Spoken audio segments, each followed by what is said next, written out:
Bonjour, dans la paracha qu'on lira ce Shabbat Be'ezrat Hashem, parachat Noach, c'est rapporté dans le Midrash comme ça. Rabbi Azaria Beshem Rabbi Yehuda Bar Simon Omer Akol kilkelu b'maasehen bedor amaboul. Tous ils étaient corrompus, ils se sont mal conduits à l'époque des déluges. Akelev vaya olech etzel hazeev. Le chien, il vivait avec le loup. Ve'atarnegol etzel hatavat. Chaque animal, il partait chez un autre animal qui n'était pas de la même espèce. Le Midrash dit Afilo haaretz zinta. Même la terre, elle a été corrompue. Ayu zorin la chitin ve'imotzi'a tznon. On plantait là-bas du blé et elle faisait sortir du radis. Comme ça, le Midrash raconte qu'il y avait beaucoup de choses qu'ils n'allaient pas ni chez les animaux, ni dans la terre, et à plus forte raison chez les êtres humains que ça allait mal. C'est marqué Kol habruim kulam, toute la créature, que ce soit des hommes, que ce soit des animaux, même les plantes, tous, ils étaient corrompus et tous, ils se sont conduits mal, mis à part les poissons. On expliquera ça plus tard, Be'ezrat Hashem. Et aussi le Midrash dit, mis à part les poissons, et aussi mis à part le geffen, la vigne, ve'azaït et l'olive. C'est les seules trois choses qui ne se sont pas conduites mal à l'époque des déluges. On pose la question, comment c'est possible que les plantes et les animaux, ils se sont mal conduits puisqu'on sait qu'ils n'ont pas le libre arbitre? Comment c'est possible qu'ils ont fait une chose pareille? Ils n'ont aucun lien avec les êtres humains. Nous, la différence, les êtres humains des animaux, que nous, on a, Kadosh Baruch Hu, il nous a créés à son image. C'est-à-dire quoi que Dieu nous a créés à son image? Dieu, il a ni corps, ni forme, ni image. Là-bas, le Zohar Kadosh dit, à l'image de Dieu, comme Dieu, il a le libre arbitre, nous aussi, on a le libre arbitre, et c'est pour ça on a le Yetzer Hara et le Yetzer Tov, le mauvais penchant. Mais les animaux, ils n'ont pas le libre arbitre, ils n'ont pas le Yetzer Hara. Comment ça se fait que les animaux aussi se sont conduits mal, puisqu'ils n'avaient pas le Yetzer Hara qui les pousse? Il y a un livre qui s'appelle Lev Eliyahu.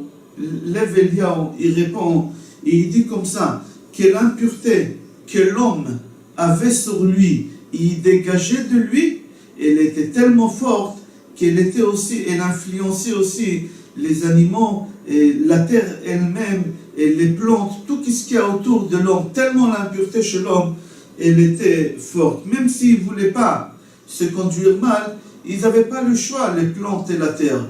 Puisque l'homme, il était sur la terre, il s'est conduit mal, alors ça influençait tout ce qu'il y a autour.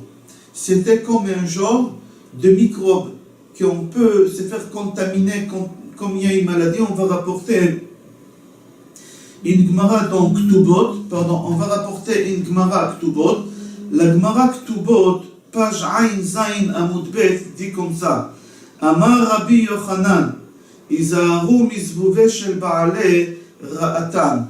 Rabbi Yochanan dit, faites très attention de ne pas se faire contaminer par le microbe. Zvuv, c'est une mouche. Mais ici on explique ça. Pardon, le microbe. Vous savez, c'est comme Chas V'Shalom, quand il rentre à l'hôpital pour une maladie, il guérit de cette maladie, mais il sort avec une autre maladie. Il est contaminé d'une autre maladie. C'est exactement ce qui s'est passé sur Terre avec les hommes, et les plantes et la terre. L'homme, il a été contaminé, il a contaminé tous les autres qui étaient autour de lui. Mais on va continuer la Gemara Ktubot. La Gemara dit là-bas, Rabbi Yochanan, Izaharu mizvuveh shel ra'atan. Faites attention des mouches de ra'atan. Au moment qu'on dit mouche, il y a deux significations dans la Torah. Mouche, ça veut dire le mauvais penchant. C'est comme une mouche, il va partout où il y a des plaies. Et le Yetzer Hara, il va partout où il y a des ouvertures pour essayer de pénétrer chez l'homme et le faire glisser. Et ici, on parle aussi d'un genre de microbe. Faites attention, mais un ra'atan. Là-bas, la Gemara dit, Rashi dans cette Gemara dit comme ça, c'est un genre de virus qui se trouve dans le cerveau de l'homme. Là-bas, la Gemara sur place raconte que Rabbi Zeraï faisait très attention de ne pas s'asseoir dans un endroit où il y a du vent qui arrive de l'endroit où les Ra'atan habitent, c'est-à-dire même l'air, elle a été contaminée. Rabbi Zera, il faisait attention de ne pas respirer cet air-là, pour ne pas être contaminé. Rabbi El-Azhar, il n'est pas rentré dans une maison où il y a quelqu'un qui était atteint de cette maladie. Rav Ami et Rav Asi, ils ne mangeaient pas de la nourriture qui venait de l'endroit où il y a ces gens qui avaient cette maladie, qui habitaient là-bas. La Gemara Brachot, page Samech Aleph, Amoud Aleph, pose la question, c'est quoi cette maladie de Ra'atan? C'est quoi cette maladie? Amar Rav, Rav dit, c'est le mauvais penchant en réalité. On ne parle pas ici de vraies maladies comme on comprend. Ici on parle de Yetzer Hara, le mauvais penchant, il est comme un microbe. Il essaie de pénétrer, de s'installer, de tuer la personne. Comme ça le Yetzer Hara, comme ça la Gemara là-bas, elle raconte. Et pour cela, dans notre paracha, on voit que quoi? Que tous ils étaient corrompus.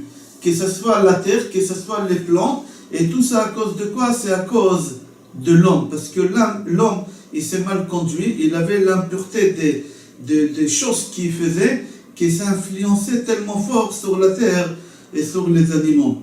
C'est marqué dans la Mishnah, Asara Dorot me Adam ve'ad Noach. 10 générations, ils se sont passées depuis Adam Arishon jusqu'à Noach. Pourquoi la Mishnah elle doit nous dire combien de générations il y a de Adam Arishon jusqu'à Noach? La Mishnah elle répond pour te dire combien Akadosh Baruch Hu il est patient. Akadosh Baruch Hu il était patient pendant 10 générations. Peut-être les gens ils vont faire tchouva. Peut-être les gens ils vont regretter leur conduite. Et ils vont se rattraper et ils vont demander pardon.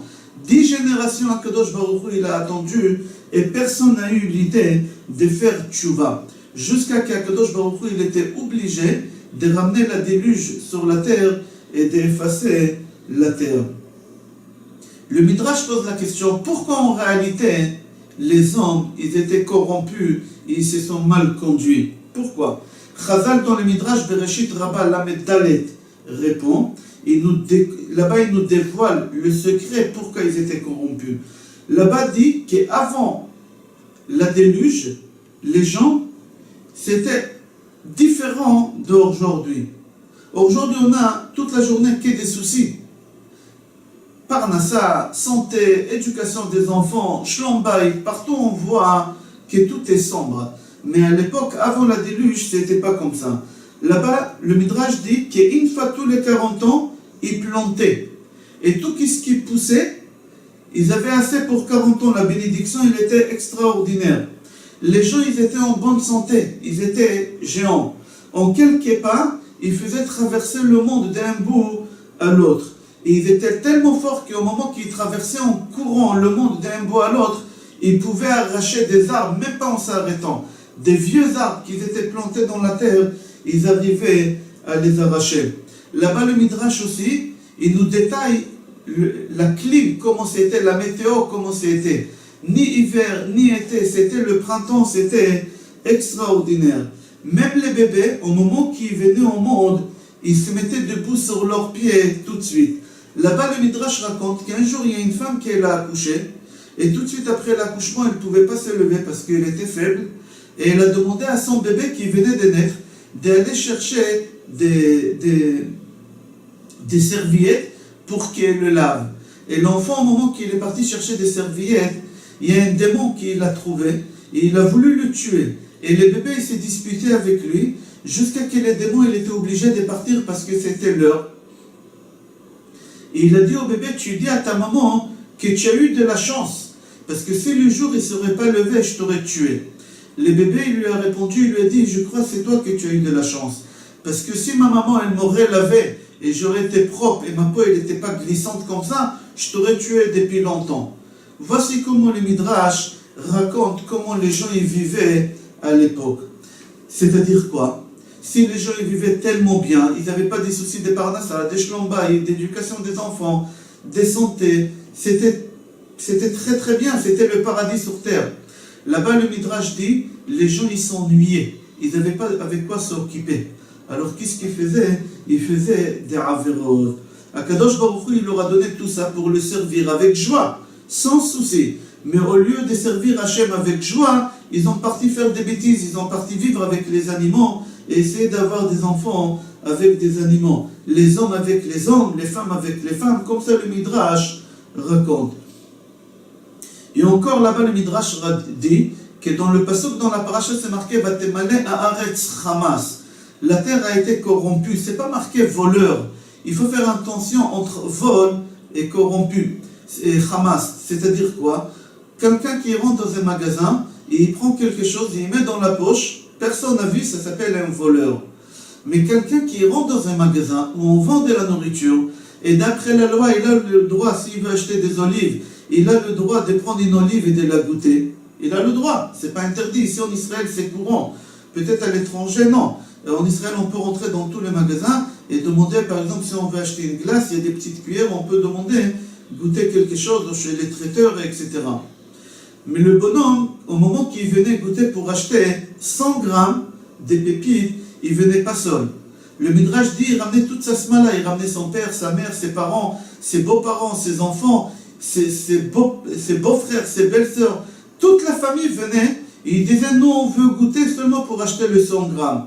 C'est-à-dire qu'il dépensait presque, il consommait sur place presque 200 grammes avant d'acheter le 100 grammes. Et des fois même ils n'achetaient pas les 100 grammes parce qu'ils disaient non, on n'aime pas, c'est pas pour nous, et ils partaient. C'est-à-dire que leur méchanceté, elle était tellement profonde à tel point qu'Akadosh Baruch Hu, il a dit que je suis obligé de détruire la terre. C'est ça qu'est-ce que la Torah elle appelle Hamas.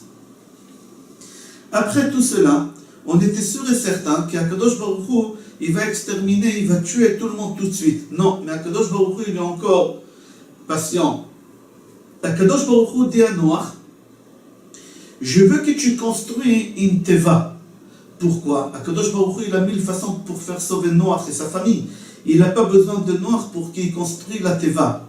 Là-bas, le Midrash dit, pour que les gens voient Noach pendant 120 ans en train de construire une teva, et ils vont lui poser des questions, mais pourquoi? Et là, Noach, il va lancer la discussion en leur disant qu'Akadosh Baruch Hu va ramener la déluge, il faut faire tchouva parce qu'on s'est conduit mal. Akadosh Baruch Hu, il a donné et encore une chance, peut-être les gens ils vont faire tchouva. Et en plus, combien du temps Dieu a donné? Pas 5 minutes, pas une journée, 120 ans. Akadosh Baruch Hu, il a dit à Noach, d'abord tu vas planter des graines, après ça va pousser, tu vas arroser, après 20 ans, tu vas après couper, tu vas tailler, après tu vas fabriquer, tu vas monter, 120 ans, on a le temps de faire tchouva, et les gens ils vont venir, ils vont poser des questions, mais le problème, que Noach il n'a pas fait le travail qu'il fallait faire. Les 120 ans ils se sont écoulés, et c'est marqué dans notre paracha, vous allez voir, Vaïli Shivat Ayamim, ou Me'amabou Layon ala Aretz. Vaïli Shivat Ayamim, 7 jours après les 120 ans, la déluge elle est tombée. Pourquoi Akadosh Baruch Hu il a attendu encore 7 jours? Akadosh Baruch Hu il a dit 120 ans. À la fin de ces 120 ans, il fallait que la déluge tombe. Le Midrash dit non, Akadosh Baruch Hu il a attendu encore 7 jours. Pourquoi? Il y a 2 explications. Il y a une avis qui dit qu'Akadosh Baruch Hu il a attendu encore 7 jours parce que Metouchelach, il est mort, c'est un grand tzaddik. Et Akadosh Baruch Hu il a voulu que tout le monde lui fasse kavod, que tout le monde porte le deuil pour Metouchelach. C'est pour ça qu'Akadosh Baruch Hu il a attendu encore 7 jours. Et il y en a qui disent qu'Akadosh Baruch Hu il a ramené sur la terre le paradis pendant ces 7 jours. Et Akadosh Baruch Hu il a voulu que les gens vivent pendant 7 jours le paradis. Akadosh Baruch Hu il a voulu que les gens voient qu'est-ce qu'ils ont raté. Ils vont comprendre qu'est-ce qu'ils ont fait, mais c'est trop tard. Je donne une parabole, pardon, c'est pas une parabole, c'est un vrai exemple. C'est un bonhomme qui était ici en Israël en prison pendant 40 ans. Parce qu'il n'a pas voulu donner le guet à sa femme, il n'a pas voulu libérer sa femme. Il a voulu la laisser à Gouna, il a dit ni moi ni elle. Elle va rester prisonnière, moi je reste en prison, mais je ne la libère pas. Pendant 40 ans. Un jour, il y a un des gardiens en prison qui est assez remonté. Il est parti voir Rav Shvadron, Zichrono Livracha, et il lui a posé la question, il lui a dit qu'est-ce qu'on peut faire? Rav Shvadron, il lui a dit, je pense qu'il faudra le libérer pendant 6 mois, qu'il goûte c'est quoi la liberté, et au moment qu'il va goûter c'est quoi la liberté, il ne voudra plus retourner en prison. Ils ont essayé et ça a fonctionné. Pendant 6 mois, il a vécu à l'extérieur, il a vu c'est quoi être libre, et après au moment qu'il fallait le ramener, il n'a pas voulu, il était d'accord de donner le guet à sa femme. C'est ça qu'est-ce qu'Akadosh Baruch Hu il a fait avec la génération des Noirs. Akadosh Baruch Hu il a voulu leur montrer exactement qu'est-ce qu'ils ont raté, qu'est-ce qu'ils ont perdu des goûts de paradis. Même ça n'a pas servi. C'est marqué Vaya Geshem ala Aretz, c'est-à-dire au début Akadosh Baruch Hu il a fait tomber la pluie, même pas la déluge. Peut-être Akadosh Baruch Hu il a dit ils vont faire tchouva. Même avec ça, ça n'a pas servi. Ils n'ont pas voulu faire tchouva. Alors tout de suite après c'est marqué Vayihi Amaboul, qu'Akadosh Baruch Hu il a fait tomber la déluge. Même Noach lui-même, Miktane Amana Aya. Noach c'était un petit croyant. Pendant 120 ans, il travaille sur une idée forte que la déluge, elle va venir, il faut que je construise une teva. Il construit la teva pendant ces 120 ans-là, mais en réalité, au moment que la déluge tombe, non, monsieur, il ne veut pas rentrer dans la teva, il ne croit pas. C'est marqué que Noach, il est rentré dans la teva à cause de la pluie. C'est-à-dire, s'il n'avait pas la pluie, il ne serait pas rentré, il est resté encore dehors, jusqu'à quelle eau ils l'ont poussé à l'intérieur. Le Midrash dit Noach Miktane Amana, il croyait pas. C'est-à-dire quoi, il croyait pas? Il y a deux façons de croire.